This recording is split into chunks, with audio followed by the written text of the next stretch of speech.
Hello everyone, here it's me Sushila. मैंने biochemistry related subject से अपने सारे एग्जाम क्वालिफाई किए हैं, जो भी मेरी ग्रेजुएशन पोस्ट ग्रेजुएशन है। Then I also have qualified government exams for teaching post. मेरा एक्सपीरियंस भी है इस पर्टिकुलर सब्जेक्ट्स को पढ़ाने का।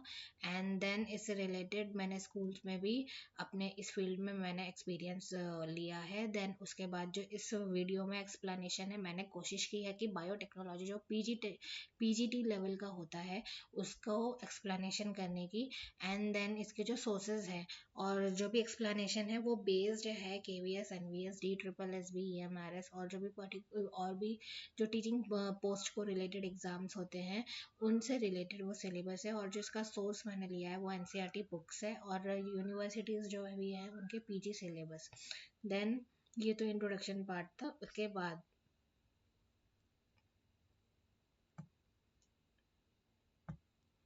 उसके बाद जो भी कोई भी पीजीटी लेवल का एग्ज़ाम है तो उसमें कॉम्पिटिटिव एग्ज़ाम्स जो है उससे रिलेटेड जो भी जनरल चीज़ें हैं वो सारे उसके एग्ज़ाम्स में पूछी जाती है। जैसे इसमें इंग्लिश का थोड़ा सा सिलेबस रहता है, हिंदी का भी है, रीजनिंग का भी है, कंप्यूटर लिटरेसी का भी है, जनरल नॉलेज का भी है।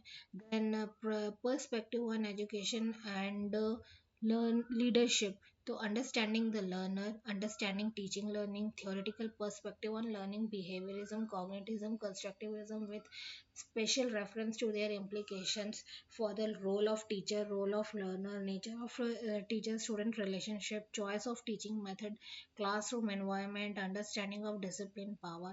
तो ये सारे जो टॉपिक्स है ये हमारे एजुकेशन से रिलेटेड टॉपिक है जो आपको पता होना चाहिए। And then planning and organisation of teaching learning, जिसमें जो ये जो टॉपिक्स है क्रिएटिंग कंडक्टिव लर्निंग एनवायरनमेंट, ये किसी भी वेबसाइट में आप नॉर्मली ढूंढोगे तो ये उसके कॉमन सब्जेक्ट है सारे एग्जाम के। जो भी पीजीटी लेवल का जो है जो कुछ पार्ट होते हैं एग्जाम के अलावा, जो भी आपका कंसर्न सब्जेक्ट है उसके अलावा ये कॉमन टॉपिक्स होते हैं, तो ये तो आपको पढ़ना ही है। देन एनईपी 2020 से रिलेटेड कुछ क्वेश्चन है, उससे रिलेटेड जो भी टॉपिक्स है उसकी प्रिपरेशन भी करनी है। एंड देन कंसर्न सब्जेक्ट आता है उसके बाद हमारा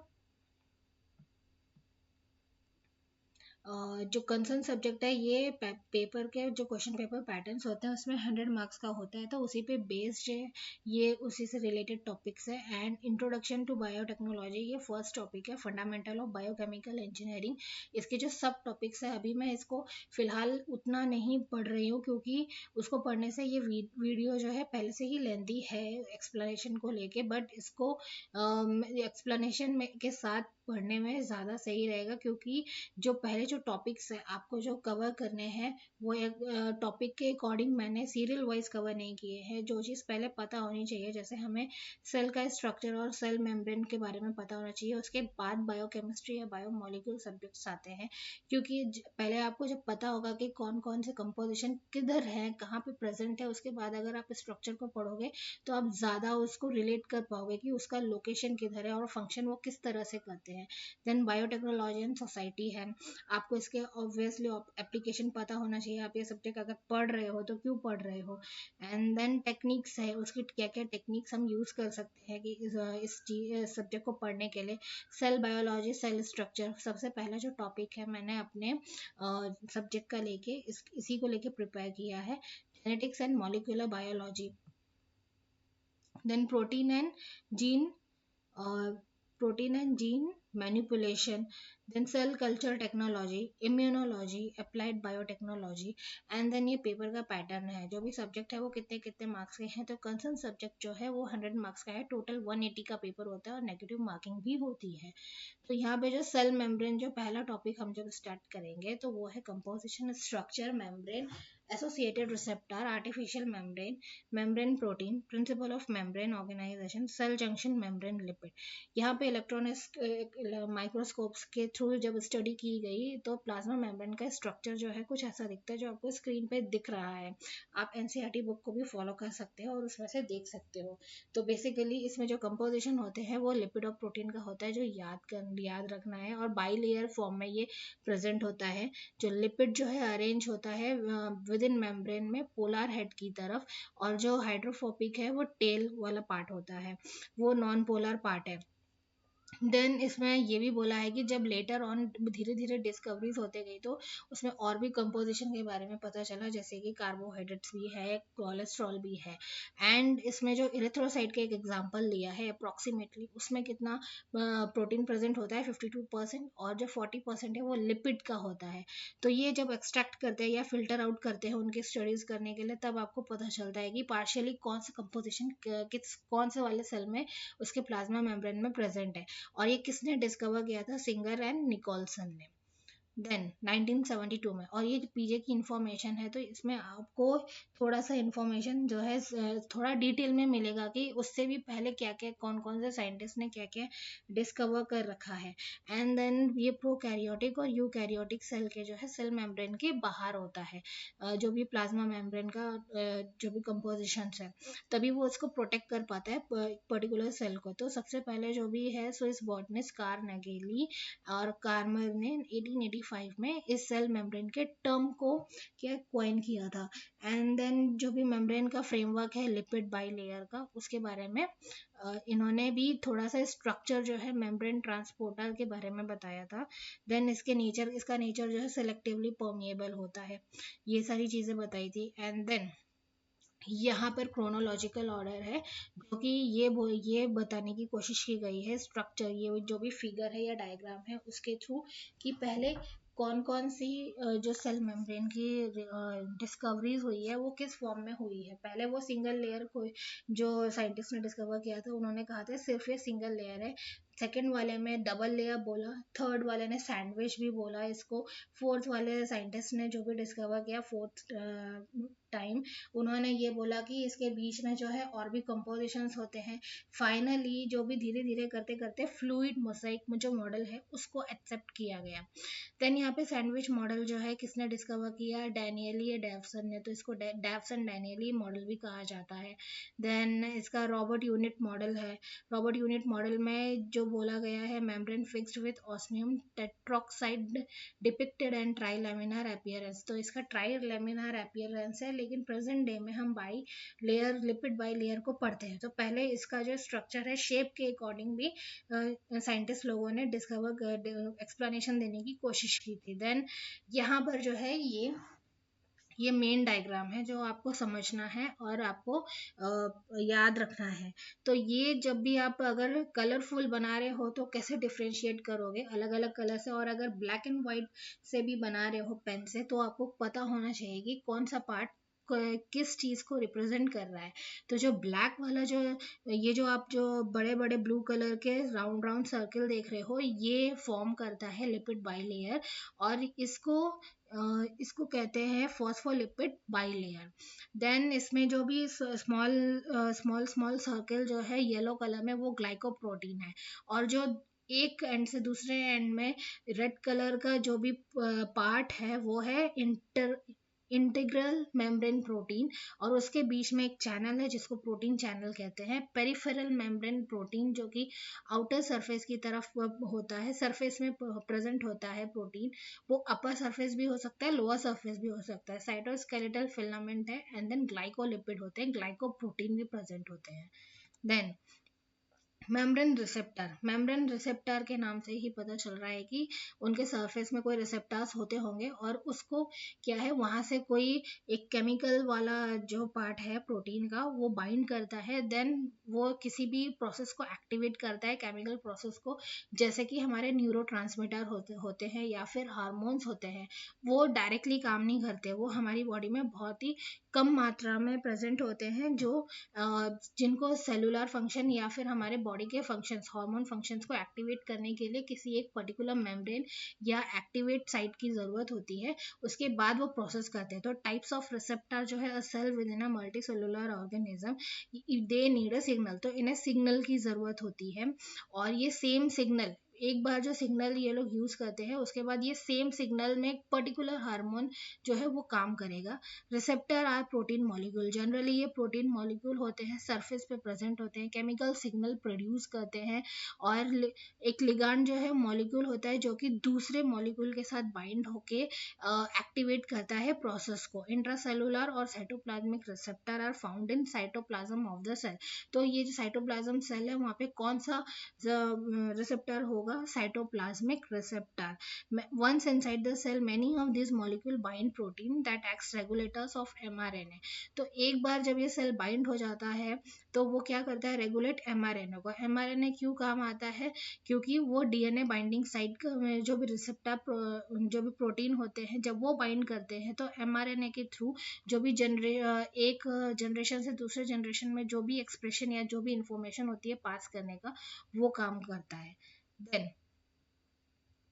enzyme linked receptor, enzyme linked receptor, G protein receptor, ion channel linked receptor, ये टाइप्स है रिसेप्टर्स के। तो आयन चैनल लिंक्ड रिसेप्टर जो है बाइंड से ligand and open a channel, ये जनरली चैनल को ओपन करते हैं थ्रू द मेम्ब्रेन और and that allows specific ion to pass through. तो आयन को पास करने के लिए भी चैनल की जरूरत होती है जो आयन चैनल लिंक्ड रिसेप्टर के थ्रू काम करते हैं। जी प्रोटीन जो है इन्हें गुआनाइन न्यूक्लियोटाइड बाइंडिंग प्रोटीन भी कहते हैं। ये फैमिली होती है प्रोटीन की।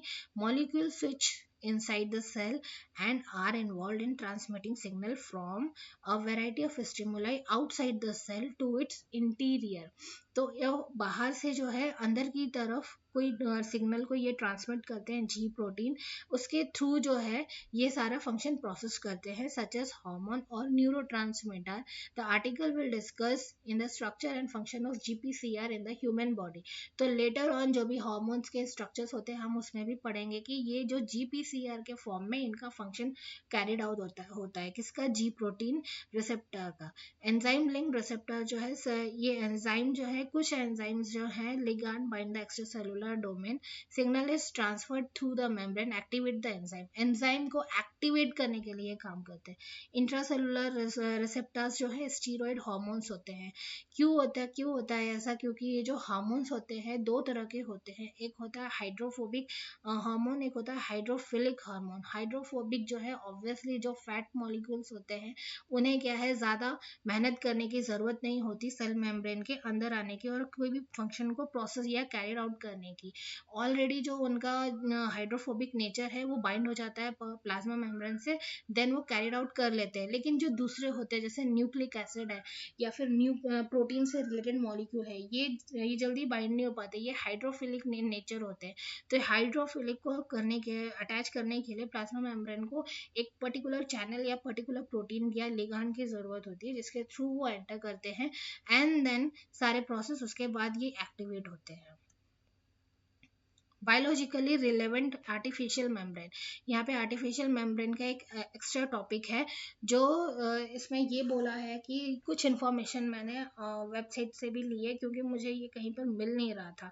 अगर आप लोग को मिले तो आप लोग वहाँ से प्रिपेयर कर सकते हो। एंड देन इसके जो इन्फॉर्मेशन में ये बोला है जैसा प्लाज्मा मेम्ब्रेन किसी भी ह्यूमन बॉडी में होता है या हाई डेवलप्ड ऑर्गेनिज्म में प्रेजेंट होता है, उसको एज ए मिमिकिंग मैंने उसे आर्टिफिशियल बनाने की कोशिश की गई है और उसमें पर्टिकुलरली फॉस्फोडिटाइल कोलिन एंड फॉस्फोडिटाइल सेराइन प्रेजेंट होते हैं 55%, 25% और 10% के कंपोजिशन में। लिपिड भी कंटेंट होता है इसमें, कोलेस्ट्रॉल भी होता है और ये बायो सेपरेशन के लिए बनाया जाता है। बायो सेपरेशन का जो पहला वाला जो मेम्ब्रेन था वो था nuclear track इच्ड membrane.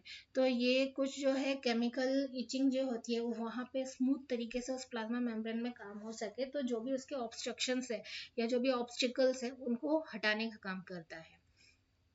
Then membrane protein, membrane protein में क्या है? Protein present on surface are peripheral, दो तरह के होते हैं प्रोटीन, एक्सट्रिंसिक इंट्रिंसिक।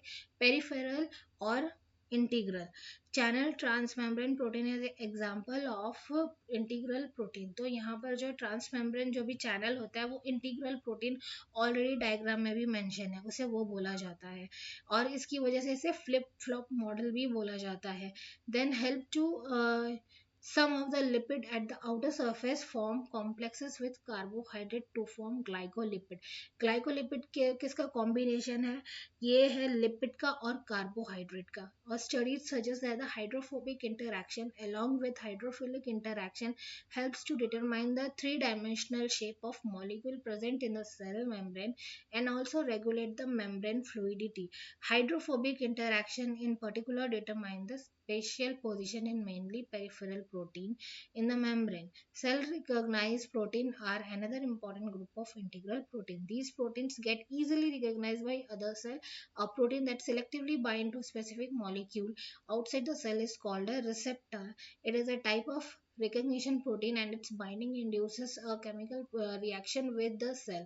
तो मेम्ब्रेन प्रोटीन क्या है? सिलेक्टिवली परमिएबल होते हैं, किसी पर्टिकुलर प्रोटीन को ही सिलेक्ट करते हैं वो, और वो उनके जो है पास करता है उनके चैनल के थ्रू. और जो रिसेप्टर का पार्ट है, लिगैंड का पार्ट है, ये कैसे डिफाइन किया जाता है वो यहाँ पर दिया गया है थ्योरेटिकल पार्ट.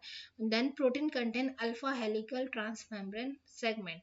तो प्रोटीन जो है जिनका स्ट्रक्चर होता है वो अल्फा हेलिकल होता है. The transmembrane segment anchor the protein link to each other. और ये किस लिए काम आता है? क्योंकि ये दूसरे प्रोटीन के साथ लिंक कर सके, उन्हें उनके साथ बाइंड कर सके. देन ये कंपोजिशन एक कॉम्प्लेक्स बनाते हैं. आफ्टर दैट मल्टी सब यूनिट में ये कॉम्प्लेक्सेस जो है सब डिवाइड हो जाते हैं, जो कि अलग अलग प्रोसेस या फंक्शन को प्रोसेस करते हैं. Then membrane lipid. Chemical composition में जो है प्रोटीन के अलावा जो लिपिड है वो उनका जो रेशियो पाया जाता है ग्लाइकोलिपिड के साथ साथ ग्लाइकोप्रोटीन का, वो क्या है? 1:4 और 4:1. ग्लाइकोलिपिड माने carbohydrate plus lipid, glycoprotein means carbohydrate plus protein. Membrane lipid. Cell membrane contain lipid which are amphipathic in nature. तो बोथ जो भी हाइड्रोफिलिक और हाइड्रोफोबिक ग्रुप्स होते हैं दोनों प्रेजेंट होते हैं, तो इन्हें एम्फीपेटिक इन नेचर कहा जाता है. 3 types of lipid are present in the membrane: phospholipid, cholesterol and galactolipid. तो ये जो भी केमिकल नेम है ये आपको पता होना चाहिए, याद रखना पड़ेगा आपको. तो ये जो कहाँ कहाँ इनकी सबसे ज़्यादा मेम्ब्रेन, प्लाज्मा मेम्ब्रेन लिपिड में जो भी कंपोजिशन है, जब हम बायोमोलिकुलर टॉपिक पढ़ेंगे तो आपको याद रहेगा, तो वहाँ से आप इंटरकनेक्ट कर सकते हो. देन इसका कंपोजिशन याद करने में आपको बहुत ईजी रहेगा. Composition lipid varies in each type of membrane. तो जो भी मेम्ब्रेन है उनमें हर तरह का कंपोजिशन जो है, किसी में फॉस्फोलिपिड ज़्यादा है, किसी में कोलेस्ट्रॉल ज़्यादा है, किसी में कार्बोहाइड्रेट ज़्यादा है, किसी में वही चीज़ कम होगी. तो ये कौन कौन से कंपोजिशंस होते हैं कि इसमें प्रेजेंट होता है? Carbon, glycerol, backbone and form 2 hydrophobic tell. तो हाइड्रोफोबिक टेल कैसे बनती है? कार्बन, ग्लिसरॉल, बैकबोन से. देन ये इसके स्ट्रक्चर जब हम पढ़ेंगे उसमें ज़्यादा क्लियर हो जाएगा. द फॉस्फोलिपिड मॉलिक्यूल दस possess 1 hydrophilic head and 2 hydrophobic tail. The phosphate hydrophilic head is polar in nature. तो जो भी phosphate वाला जो पार्ट होता है वो पोलार होता है. हाइड्रोफोबिक टेल जो है नॉन पोलर होता है, right. And then about 5 to 20% of phospholipid such as phosphoretidyl inositol, और जो बाकी के ग्रुप होते हैं phosphoretidyl inositol, phosphoretidyl serine, cardiolipin, phosphoretidyl glycerol and sulfolipid are acidic. तो इनमें जो है एसिडिक नेचर भी होता है. एसिडिक वाले जो ग्रुप के जो पार्ट होते हैं लिपिड के उन वो भी प्रेजेंट होते हैं, ताकि एक्सट्रीम कंडीशन में, कितने भी कंडीशन में या फिर ज़्यादा high, extreme high temperature, extreme low temperature में ये उसके पीएच के अकॉर्डिंग काम करते हैं. और जो ओलिगोसेक्राइड जो है कार्बोहाइड्रेट प्रोटीन में, ग्लाइकोप्रोटीन और ग्लाइकोलिपिड, वो मेम्ब्रेन में कौन कौन प्रेजेंट से होते हैं? Sugar, galactose, D mannose, fucose, N acetyl neuraminic acid, इसको नैम भी कहा जाता है, और and salicylic acid, N acetyl D glucosamine, N acetyl D galactosamine. यहाँ पर जो है enzymatic properties of membrane protein, जो भी प्लाज्मा मेम्ब्रेन में प्रोटीन प्रेजेंट होते हैं उनमें एंजाइमेटिक प्रॉपर्टीज होती है. और 2 तरह के ये एंजाइम्स होते हैं, ecto enzyme, endo enzyme. Ecto enzyme की जो है कैटालिटिक एक्टिविटी एक्सटीरियर सरफेस पे होगी, एंडो की इनसाइड होगी. और ये जो हाइड्रोफिलिक हेड है, हाइड्रोफोबिक टेल, उसका स्ट्रक्चर है. एंड देन ये जो केमिकल स्ट्रक्चर है ये हम बायोमोलिक्यूल में भी टॉपिक में पढ़ेंगे. Phosphate, glycerol, saturated fatty acid, unsaturated fatty acid. ठीक है, टेल में ही अनसैचुरेटेड और सैचुरेटेड को क्लासिफाई किया गया है. देन सेल मेम्ब्रेन फ्लूइडिटी, इनका जो प्रिंसिपल ऑफ मेम्ब्रेन ऑर्गेनाइजेशन है ये उसमें आता है। ये एक पैरामीटर है जो डिस्क्राइब करता है लिपिड, प्रोटीन और अदर बायोमोलिक्यूल जो भी कंपोजिशन है प्लाज्मा मेम्ब्रेन, उनकी फ्लूइडिटी को या उनके मूवमेंट को। तो जो ये इनका मूवमेंट होता है साइटोप्लाज्म जैसे एक लिक्विड पार्ट होता है सेल में, उससे कंपेयर किया गया है और बोला है कि उसके कंपैरिजन में इनकी जो कंपोजिशन की जो मूवमेंट होती है वो ज़्यादा डेंस और विस्कस होती है और टेम्परेचर के अकॉर्डिंग ये मेंटेन भी रखते हैं अपने आप को। Then importance of membrane fluidity, इनकी इसकी क्या इंपॉर्टेंस है? Membrane fluidity provides balance between a rigid organised structure with no mobility and complex fluid. तो जो भी फ्लेक्सिबल सिचुएशन हो या फिर ज़्यादा ज़्यादा मूवमेंट वाली कंडीशन आ जाए, वहाँ पर ये अपने स्ट्रक्चर को जो है इसी वजह से मेंटेन कर पाता है क्योंकि इसमें कंपोजिशन जो है लिपिड का, कार्बोहाइड्रेट का, प्रोटीन का रहता है। ठीक है। Then maintain membrane fluidity, maintain membrane fluidity के बारे में एक्सप्लेनेशन है। Regulation of fluidity of membrane is essential in the changing condition, this is done mainly by controlling the phospholipid. तो ये जनरली फॉस्फोलिपिड जो कॉन्स्टिट्यूट होता है इसका, वो ज़्यादा इंपॉर्टेंट है। होम्योस्टेसिस को भी ये मेंटेन रखता है। Temperature of culture of cell is lowered, the cell respond metabolically. अगर टेम्परेचर जो है बहुत लो है तो उसको कैसे मेटाबॉलिकली रेस्पॉन्स करना है ये वही कंट्रोल करता है। ब्रोनियन मोशन इसलिए कहा जाता है, इसका ब्रोनियन मोशन होता है जिग जैग फॉर्म में।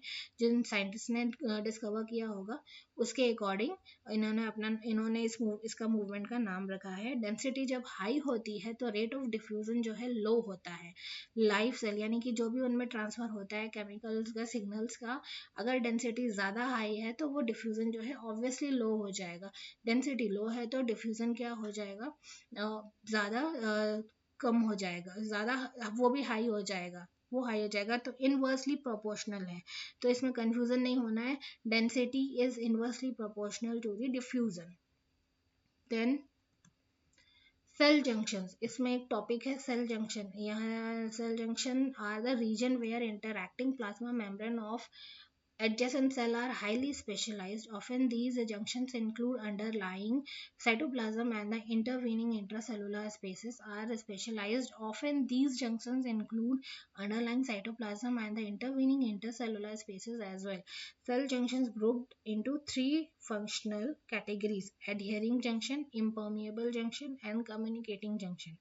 तो adhering junction में जो है desmosomes आते हैं। desmosomes जो है वो कैसे junctions हैं which mechanically hold the cell together, enabling them to function as a structural unit. They are most abundant in tissue that are subjected to severe mechanical stress and cardiac muscle and uterine cervix. यहाँ पर जो है example दिया गया है mechanical stress.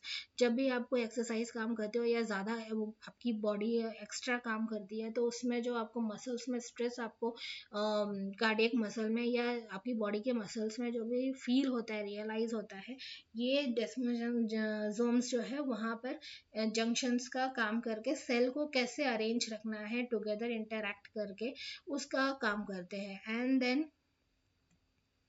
हेमीडेस्मोसोम्स जो है ये बहुत ही स्पॉट डेस्मोसोम्स के अकॉर्डिंग प्रेजेंट होते हैं डेस्मोसोम्स जंक्शंस में, और ये पर्टिकुलर एपेक्स पार्ट में प्रेजेंट होते हैं, हर जगह प्रेजेंट नहीं होते, कॉर्नर में प्रेजेंट रहेंगे।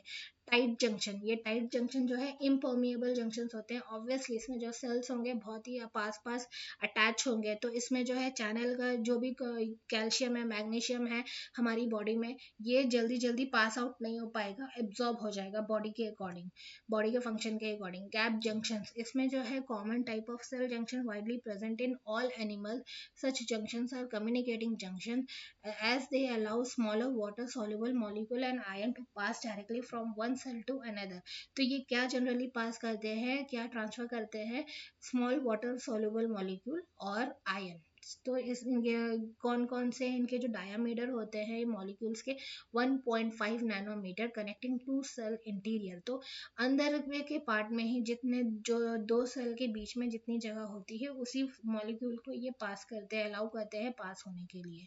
एंड देन प्लाज्मोडेस्मेटा, प्लाज्मोडेस्माटा जो है exception of few specialised cell, तो ये कुछ सेल में पाया जाता है. All cell in higher plant tissues are connected with their neighbouring cell with by fine cytoplasmic channel.